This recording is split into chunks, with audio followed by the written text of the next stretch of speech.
pasar a la segunda pregunta, que es muy, muy interesante, porque es una pregunta que me la he hecho y que nosotros con experiencia, tanto Carolina como Neidemar, como Javier, la saben porque tienen la experiencia. Nosotros sabemos que dar un discurso en vivo es una historia y dar un discurso en línea es otra historia. También sabemos que las dos historias causan sus nervios, su cosa, como se dice por ahí. Y que quizás sea el mismo nervio, los mismos nervios. Entonces, Carolina, ¿cuál es la diferencia más grande entre dar un discurso online y uno en vivo para ti? Mira, cuando estoy en vivo, utilizo todo el escenario como espacio para expresar el mensaje. Me muevo para un lado, muevo para el otro, me acerco, me alejo, miro, hago el silencio, miro a la audiencia. Cuando estoy en línea, cojo este cuadrito de esta pantalla y hago exactamente lo mismo. Me acerco, me alejo, subo la voz, hablo rápido, hablo despacio, utilizo toda la pantalla, utilizo mis manos, digo 5 tips, 3 claves, vamos para arriba, mejoremos, soñemos, me centro, respiro, utilizo todo este cuadrito, lo lleno con mis manos, lo lleno con mi cara, lo lleno con mi voz y lo utilizo al máximo. Entonces ya no estoy utilizando mi cuerpo ni todo completo ni mis piernas, pero de aquí para arriba me encargo que a través de cada expresión que yo haga comunique el mensaje. Solo el 7% de lo que comunicamos son nuestras palabras. El otro 93% tiene que ver con nuestra expresión, así sea en este pedacito de los ojos, de la cara, de las manos, del pelo. Yo a veces digo, me pasen parar los pelos de punta y hago así. O me enteré de esta noticia y dije, ¿cómo? Entonces, 93% tiene que ver con la expresión corporal y con el tono de voz. Y eso igual se utiliza utilizando todo este cuadrito tan maravilloso que nos regalaron. Entonces, pues ahí les dejo. Eso es lo que yo hago. Y si me ven, me van a ver que siempre estoy hablando con las manos, con los ojos, con las orejas, con la nariz y siempre utilizo también la cámara. Entonces, cuando quiero que me pongan más atención, ojo a esto. Claro. Cuando quiero hacer un silencio para pensar. Ahí está. Aprovechamos cada milímetro, Jorge. Muy, muy, muy positivo, muy cierto, muy cierto. Vos sabés que vamos a aprender nosotros también, que somos profesionales o que lo hemos hecho un montón de veces. Es totalmente cierto, es muy, muy, muy útil lo que nos has contado, Carolina. Muchísimas gracias. Javier, cuál es la diferencia más grande entre dar un discurso online y en vivo y cómo lo manejas? Bueno, para mí fue un reto porque mis presentaciones son extensas. Por ejemplo, la certificación que hago de oratorio profesional son 5 horas la clase continuas. Solo les doy 20 minutos a los alumnos de break. Por ejemplo, hoy en la noche tengo mi taller de maestría en ventas, son 3 horas de clase seguidas sin break. Entonces son 8 semanas. ¿Cuál es la clave? Para mí es el contenido. Para mí la clave es lo que yo enseño, lo que yo comparto. Porque yo a través del contenido es como estimulo y motivo a la gente. Obviamente lo que dice Carolina es importante, el lenguaje corporal, es lo que uno hace. En el caso mío, que son talleres, obviamente el PowerPoint, las imágenes, las presentaciones me ayudan. Pero otra cosa que yo hago tanto en vivo como en línea es que participe la audiencia. Para mí es muy importante sus opiniones, sus preguntas, y también siempre al final de mis talleres acostumbro tanto en vivo como en digital un repaso para yo medir el nivel de captación de la gente, qué tanto aprendieron. Porque yo en lo personal no me considero un motivador, yo me catalogo más como un educador, como un formador, como un mentor.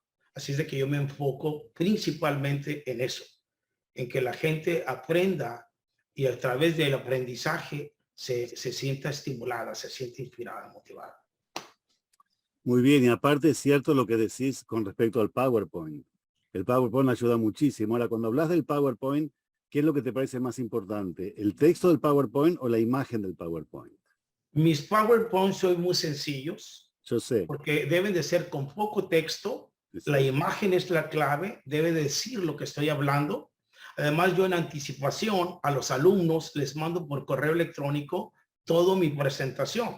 La tienen para que puedan tomar apuntes. Yo no lleno, atiborro de texto una imagen, porque eso obviamente pierde la esencia de lo que queremos, y las compañeras estarán de acuerdo. Mientras más simples sean. Incluso yo he visto oradores que en vivo le dan la espalda a la audiencia y se ponen a leer la lámina. Digo, ¿de qué se trata? Eso. O sea, tu enfoque debe estar en la audiencia. Entonces es lo mismo aquí. Lo que sí tuve que aprender, les soy honesto, tuve que aprender a estar en el cuadro, en medio, porque me salía y me buscaba. Y luego también ver la cámara, que eso es muy importante, para que realmente cuando ves la cámara en tu computadora, entonces siente la gente que le estás hablando a ellos. Entonces, por eso, esa es alguna recomendación. por eso que te lo pregunto, porque también he visto el error de gente que pone solo el PowerPoint y lee. Oh, no, o sea, Muchísimas gracias, Javier. Muchísimas gracias. Oro puro, como siempre tú. Y ahora la pregunta es para Neidamar. ¿Cuál es la diferencia más grande para ti en un discurso online y un discurso en vivo? ¿Y qué es lo que haces en ambos casos? En mi opinión, Jorge, la diferencia, lo que cambió todo esto es la capacidad de conectar con las personas, ¿sabes? El poder captar la atención. Y esto que comentaba Caro también, el ya no poder leer todo el lenguaje corporal, lo que también hace a la comunicación. Entonces, cuando estamos en un Zoom, vemos todas las fotitos y de repente ves a la persona con un fondo divino, te está prestando atención y bien, pero también está el que apaga la cámara. No por un tema de internet quizás, sino porque está terminando algo mientras te escucha. O está el que se conecta, ¿sabes? Y se le cae el teléfono y está acomodando el lugar y lo ves voltearse que habla con alguien más. Eso obviamente incide en la conexión. O el que activó el micro por error y se escucha el grito. Entonces, esos elementos distractores salen del control del speaker o del conferencista. En un ámbito presencial, estamos todos en el mismo sitio, nos estamos viendo. Quizás hay alguien que te mira con atención y está pensando que olvidó bajar la carne del freezer para cenar, pero luego vuelve, ¿ves? Y capta la atención, a menos que el discurso no sea bueno. Entonces, lo que sí es una realidad es que el ámbito virtual llegó para quedarse. Aunque vuelva a la presencialidad, esto va a seguir acá. Y nosotros, cuando estamos del lado del conferencista, no podemos tener control sobre lo que pasa en ese lugar donde está quien nos escucha. Pero lo que sí podemos tener control, y es lo que decían mis compañeros, es del discurso que doy. Entonces, es enfocarnos, o en qué suelo enfocarme, en crear discursos concretos, específicos, que capten atención, contar historias, usar storytelling, metáforas para conectar, dejar de usar el aburrido PowerPoint, dejar de esconderme en el PowerPoint en la pantalla y yo por allá chiquitito, conectar más. Y lo que decía Caro y reforzaba Javier es vital. Mirar este puntito que se llama cámara. No siempre, a veces voy a la galería, leo el chat, está bien, pero cuando voy a decir algo importante que quiero que se quede, es mirar a la cámara, porque esa cámara es el equivalente a los ojos de cada una de las personas que nos están escuchando.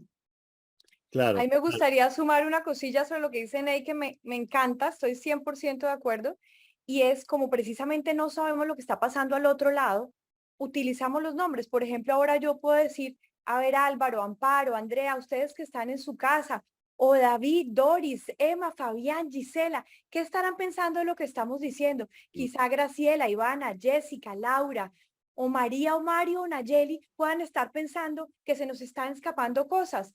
Pero Pedro, Rigo, Sol, Sony, Tatiana, Yaciel, Erika o Mauro, quizá estén tomando nota juiciosísimos. Cuando uno menciona el nombre de la persona que está allá, así se le cayó el celular al piso o así esté haciendo otra cosa, como que levanta la cámara y dice, uy, me están hablando a mí. Entonces llama uno la atención y permite esa interacción de la que también habló Javier. Y cuando uno obviamente lee sus preguntas, menciona su nombre en el chat con nombre y apellido, eso funciona muy bien para mantener la conexión. Entonces, te quería sumar eso, que estoy 100% de acuerdo. Muy bien. Muy bien. O sea, un minuto, sí. Sí, solo agregar un punto, y esto puede, tal vez lo están haciendo las compañeras o no, pero en los talleres formales, cuando yo los doy muchos Zooms, casi todos los días doy 2-4 horas de Zoom para coaches a compañías. Pero ya en mis talleres, como los que yo doy, yo creo un grupo privado de Facebook. Entonces estoy dando en Zoom la clase, pero la grabo en Facebook Live. Y le doy acceso a los alumnos para que estén repitiendo la clase durante, por ejemplo, maestría en ventas dura 2 meses. El de oratoria profesional dura 3 meses, son 12 clases de 5 horas cada una, son 60 horas de educación. Entonces les doy acceso. Entonces de esa manera ellos pueden repetir, porque pues no todo lo van a aprender en la clase. y sacan más provecho. Yo les comparto, esto es lo que yo hago, ¿verdad? Y tal vez les Sí. sirva a ustedes. Está bien. Y algo que quiero compartir yo también con ustedes, que cuando di una charla en vivo y cuando empecé a dar charlas en Zoom, era que sentía la soledad, digamos, de no tener a la gente adelante. Y eso es algo que lo sentí mucho. Me costaba mucho mirar la cámara, pero lo que hice, y lo voy a confesar, porque todos los que estamos acá queremos saber cuáles son las mejores cosas que hacemos como poder ser mejores oradores, me traje esta muñequita, la puse al lado de la cámara, así, ¿no es cierto? Es una negrita muy preciosa, y muchas veces al principio, no ahora ya me acostumbré, pero al principio cuando había tanta soledad del otro lado, tenía mi muñequita y que la miraba y me estaba mirando, porque realmente sentí esa gran diferencia. Entonces un tip que también le damos. Me voy a buscar una negrita entonces. Digo, una muñequita. Una hermanita. Ya puedo está. conseguir. Tú sabes que mi hija de 11 años, que es cantante, tiene un poquitín de pánico escénico. Hermosa. Entonces, cuando se sube al escenario, me dice, yo me imagino que todos son peluches enfrente mío. Claro, Y ahí claro. canto. Y anoche hizo un Claro. karaoke espectacular, pero se imagina que linda. todas las personas son peluches y así fluye. ¿Te Muy bien. acordaste? Rodrigo, querido. Los anclajes, Exacto, como decías tú, el exacto. de la pluma. A mí me hizo gran diferencia. Querido Rodrigo, sí. ¿Tenemos alguna pregunta por ahí? ¿Algo quieras agregar? Teníamos una de Gladys Torrado y ella dice, Gabriel García Márquez enseñaba el poder de lo concreto. ¿Cuáles son los tips, que usan para ser concretos en sus mensajes? Jorge, asigna tú quien Carolina, quiera que claro, responda. claro. Carolina, por favor. Si puedes contestar. La capacidad de síntesis es poderosísima. Entonces, cuando hay una frase que tiene, por ejemplo, un punto y coma, hay que partirla en dos frases con un punto seguido. Ese era un tip de García Márquez. Así como se aplica en la escritura, se aplica en lo verbal. Si hay algo que yo puedo decir más simple, pienso cuál es la manera más simple de decirlo y lo cambio inmediatamente. Frases cortas, puntos seguidos, espacios. Entonces, hacer la prueba ácida de mi discurso. Me grabo, me oigo, repito, hice una frase muy larga. Paro, la parto en dos, simplifico la idea. Otro tip, el cerebro piensa en grupos de números impares. Yo digo, una idea, 3 tips, 5 claves, 7 secretos, hasta ahí. Si ya empiezo 10, 15, 20, ya empiezo a enredar a la gente. Entonces, utilicen números cortos, frases cortas, hagan silencios. A veces, el silencio habla más que una afirmación. Permitan silencios. Eso ayuda a concretar y a que a la gente aterrice. Y tercer y último tip, para ser muy concreta, dile a la gente cuando estés en una conferencia o en un taller, que le cuente a la persona de al lado lo que acaba de aprender. El hecho de obligar al cerebro a bajar desde acá hasta acá hace que el entendimiento y el conocimiento se asienten y las ideas se capturen mejor. Fantástico, Carolina. Bien claro, fantástico. Un minuto, Javier, porque estamos sin tiempo. Dale. Una cosa clave para ser concretos es las palabras que utilizamos. Además de lo que dijo Carolina, cómo lo ambiguo lo presento de manera concreta. Entonces hay que seleccionar las palabras que usamos. Para mí es muy importante eso. Cuando hay una palabra que no es muy común, hay que usar a la par un sinónimo que sea más conocido, que sea más sencillo. Entonces también los ejemplos, ejemplificar las cosas, usar tal vez un ejemplo, una historia, una metáfora que a la gente le facilite la recepción. Por eso es tan importante hacer los ensayos antes de dar las charlas, ensayarlos y pulirlos. Todo el tiempo. Perfecto.